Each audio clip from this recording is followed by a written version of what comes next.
종교개혁의 대표 어떤 시발점이 루터라고 하잖아요. 루터가 종교개혁을 시작한 그 날을 기념하기 위해서 우리가 종교개혁 기념일을 지키는데 올해가 505년째입니다. 그래서 505년이 지나서 이 개신교가 지금 이렇게 흘러오고 있는데 이때가 되면은 평소에 전혀 개혁적이지 않던 교회들도 이 종교개혁주의를 기념하면서 뭔가 개혁되어져야 한다 하는 것을 이야기를 합니다. 이 개혁을 논하기 전에 성경적으로 본다면은 부흥이 먼저 찾아오는 것이 좋겠다 싶은 생각을 하게 됩니다. 그래서 우리는 영적 부흥을 통한 교회의 개혁을 꿈꾸고 또 그러한 변화가 우리들 가운데서 일어나기를 소망해 보는 것입니다. 여러분, 그 성경책에 부흥이라는 말이 나올까요? 안 나올까요? 예, 두 분 말씀 다 맞는 느낌이 드는 이유가 뭔 줄 아세요? 우리가 교회에서 실제로 부흥이라는 말을 많이 쓰긴 쓰는데 그래서 뭔가 익숙한 것 같은데 성경에서 찾아보려고 하잖아요. 그러면 자주 나오는 말이 아니에요. 한글 성경에 보면은 딱 한 번밖에 등장하지 않는 말이 바로 이 부흥이라는 말입니다. 그래서 하박국 3장 2절 주의 일을 그 수년 내에 부흥케 하옵소서라는 그 하박국 선지자의 그 기도 속에 나오는 그 부흥이라는 말이 있습니다. 근데 사실 이렇게 어떻게 보면 귀하게 딱 한 번밖에 등장하지 않는 이 부흥이라는 말을 한국 교회는 너무나 자주 사용하면서 그 의미가 바뀌어버린 게 있습니다. 가장 많이 혼동되는 단어가 성장이라는 단어입니다. 교회가 좀 성장했습니까? 했을 때 우리는 그 숫자를 보통 생각을 하잖아요. 그런데 그 성장이라는 말 대신에 부흥이라는 말을 쓰는 이런 교회가 되어져 버려가지고 우리는 부흥하면은 그것은 성장을 의미한다. 그것은 숫자적으로 늘어나는 것을 의미한다. 이렇게 이해하게 됐던 것이죠. 그렇지만 이것은 성경적으로 보면은 그 의미가 바뀌어버린 겁니다. 성경에서는 숫자적으로 늘어나는 것을 부흥이라고 말한 적이 없습니다. 그러면 성경에서 말하고 있는 그 부흥이라는 말의 의미는 뭘까요? 하박국 선지자가 그 말을 썼던 그 시대적 배경은 뭐였냐면요. 남쪽 왕국인 유다가 너무 타락한 거예요. 그래서 하박국 선지자는 하나님 앞에 어떻게 보면 불만 가득한 사람으로 탄원하면서 막 질문하죠. 하나님, 이게 어찌된 일입니까? 하나님의 백성이 왜 이렇게까지 타락을 했습니까? 왜 불의가 판을 치고 악한 자가 더 형통한 세상이 되어졌습니까? 이렇게 의문을 가지고 외치기 시작하는 것이죠. 근데 하나님의 답변이 참으로 사람이 좀 이해하기 어려운 답을 내놔요. 내가 준비하고 있다. 뭘 준비하고 있어요? 유다 나라를 바벨론이라는 갈대아 사람들 들어서 내가 그들을 멸망시킬 것을 준비하고 있으니 너 걱정 말고 기다려라. 그러니 하박국 선지자는 더 많은 의문이 생깁니다. 하나님, 그래도 이 하나님의 백성 선민인 이스라엘을 왜 이방 나라 사람들을 들어서 다스리려고 하십니까? 우리에게도 악이 있지만 왜 더 악한 자들을 사용해서 우리들을 징계하려고 하십니까? 그게 하박국 선지자가 또 가졌던 의문이었던 거죠. 그런데 하나님께서는 너는 그렇게 짧은 역사만 보지 말아라 하는 거죠. 그 멸망 후에도 역사는 계속되어지고 나의 주권, 그 통치는 이어지는 것인데 조급하게 생각하지 말고 기다려라. 그래서 하박국 선지자가요 하는 말이 바로 그 말인 거예요. 수년 내에 주의 일이 부흥케 하옵소서. 다시 말하면 하나님의 경륜, 하나님의 주권, 그 통치하심이 어떤 방향으로 흘러가든 간에 하나님께서 하시고자 하는 일을 나타내 주시옵소서. 그 말은 다른 말로 하면은 유다 백성들에게 고통과 아픔과 멸망이라 할지라도 하나님께서 하시는 일을 행하여 주시어서 이제 하나님의 뜻을 드러내 주시옵소서라는 말이에요.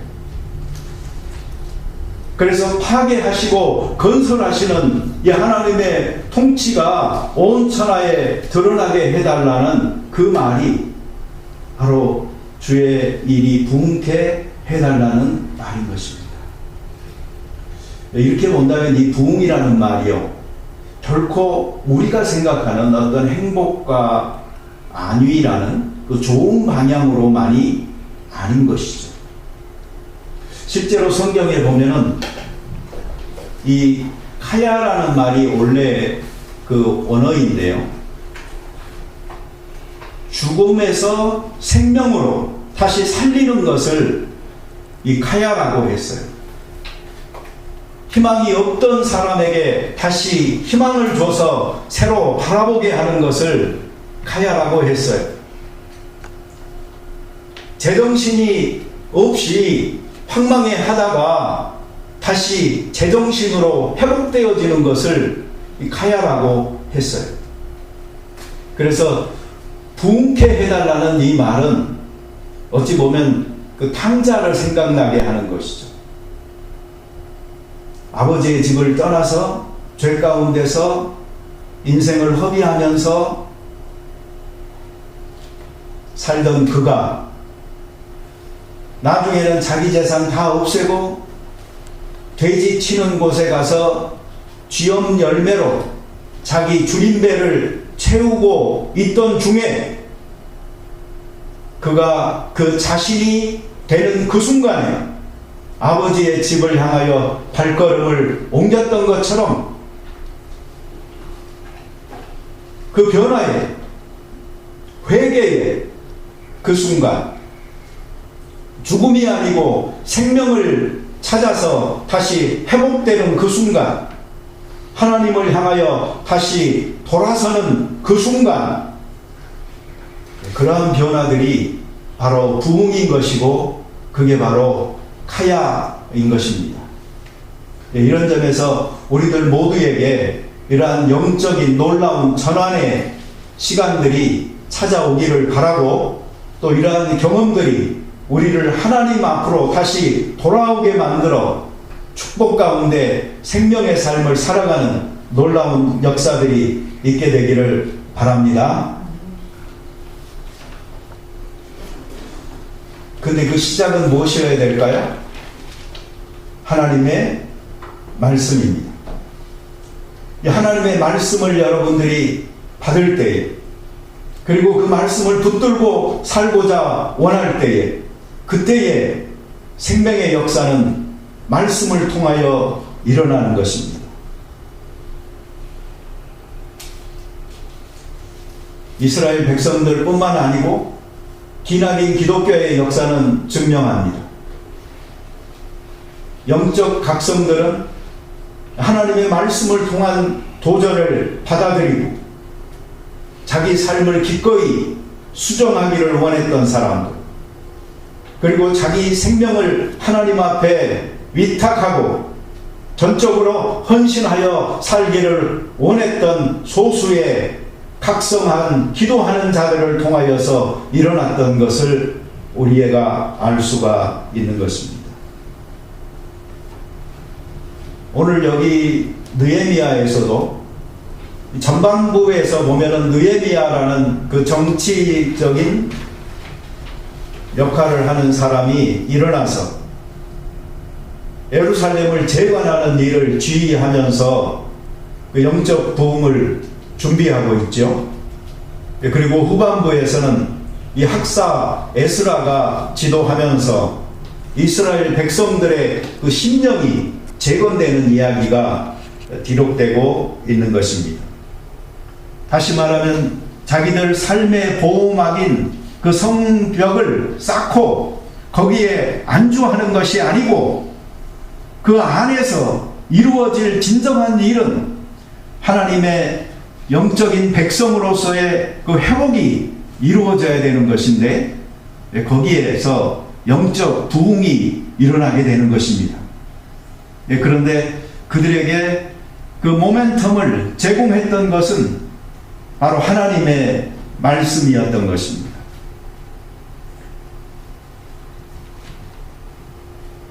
그들은 하나님의 말씀을 듣기 위하여서 성경책을, 율법책을 가져오라라고 요청을 했고 귀를 기울였고 그리고 그 중심에 있는 사모함으로 온전히 귀 기울여서 들었던 것입니다.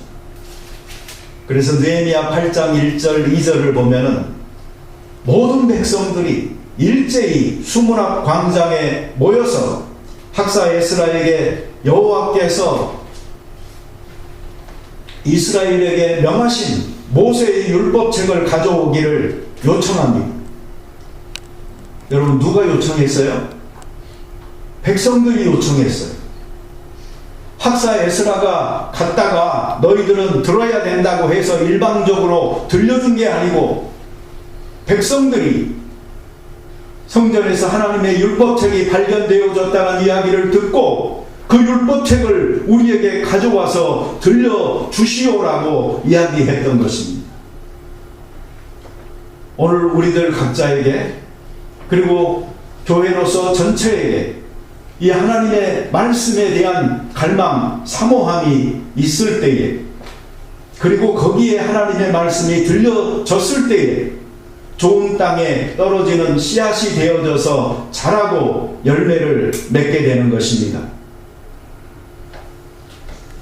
여러분들은 어찌 보면 하나님의 백성들로서 요청할 수 있는 권리가 있습니다.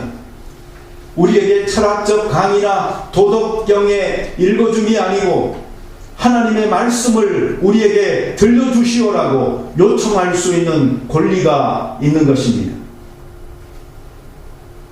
그런데 수없이 많은 성도들은 그 권리를 스스로가 포기해버리고 오히려 귀에 더 듣기 좋고 삶에 필요하다고 생각하는 여러 강연과 같은 설교들을 들으면서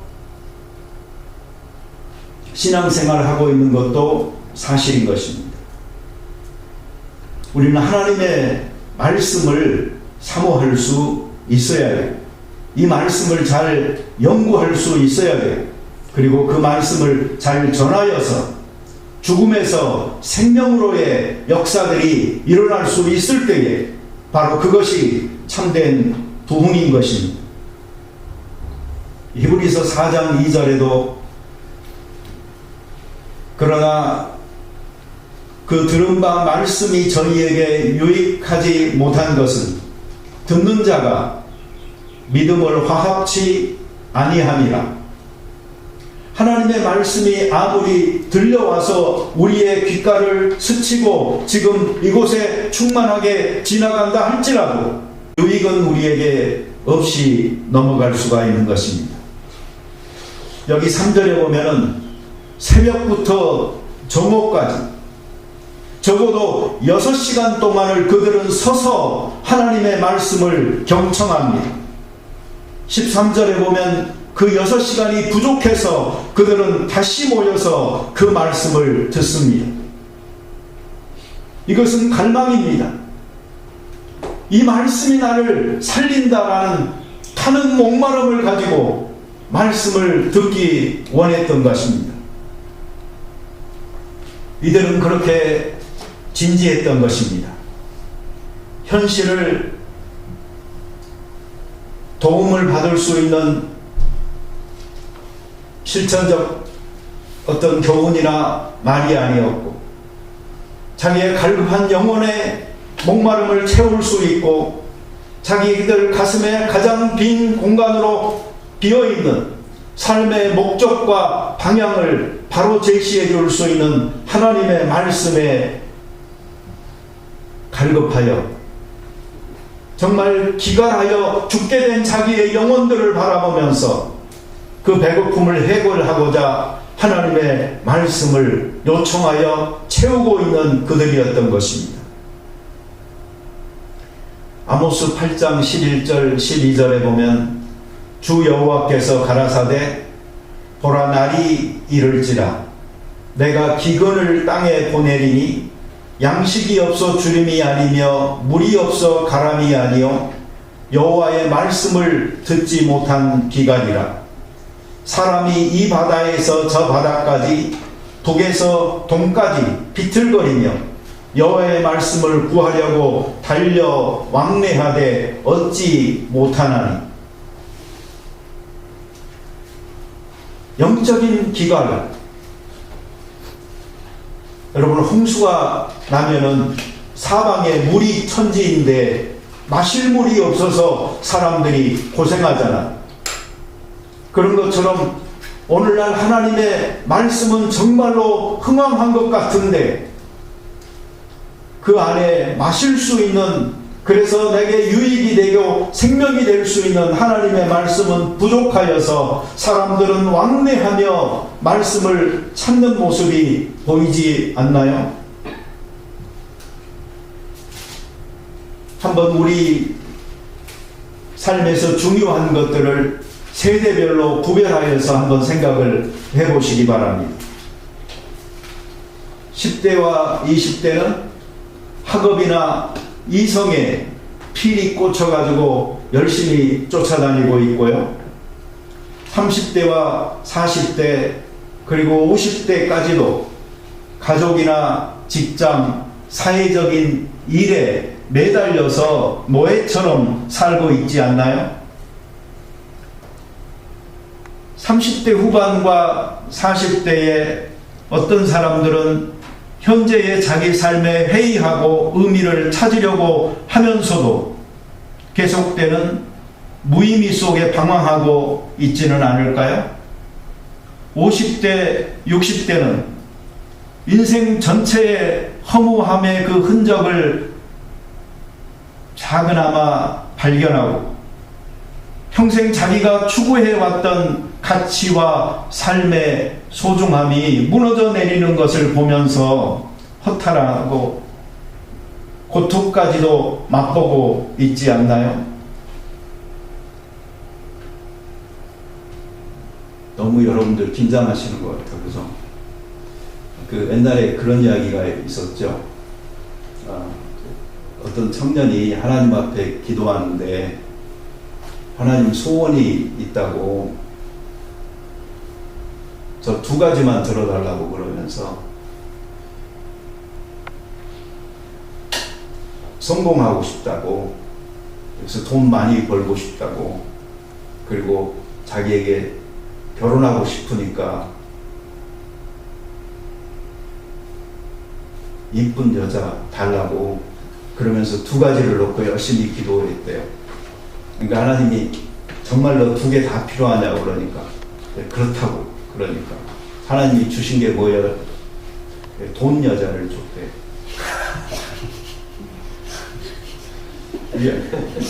이 2개가 다른 것 같지만 합쳐보면 하나가 되는 거죠.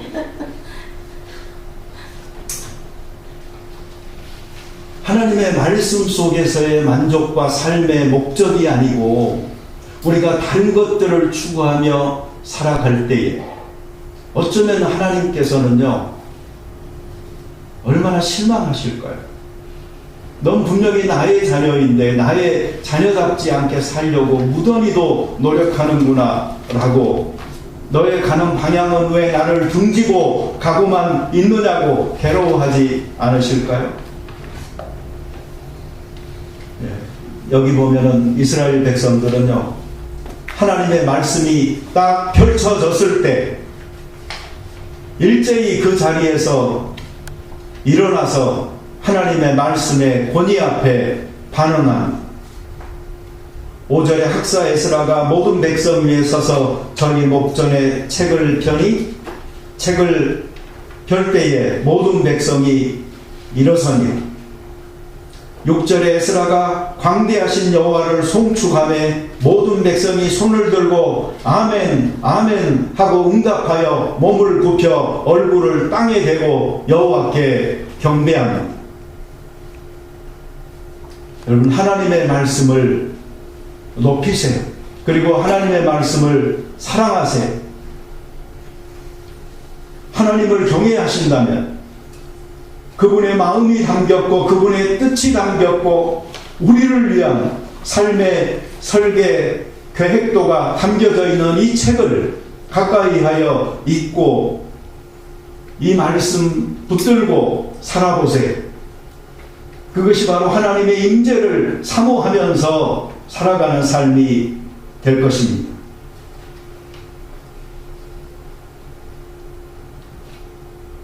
종교개혁자 마틴 루터는 카톨릭의 권위에 반항한 것처럼 보이지만 엄밀한 의미에서 본다면 그는 하나님의 말씀의 권위에 순종했던 것입니다. 교회가 가르치고 있는 입장이 아니고 하나님의 말씀이 무엇을 가르치고 있느냐에 집중했고 이 말씀과 다른 교회는 개혁되어져야 한다라고 믿었고 그리고 하나님 내가 여기 있습니다라고 종교재판에 나가서도 담대하게 외치면서 개혁의 기치를 들었던 것입니다. 하나님의 말씀에 대한 순종이 다시 말씀으로 되돌리는 일을 이루었던 것처럼 오늘날 우리들도 마찬가지입니다.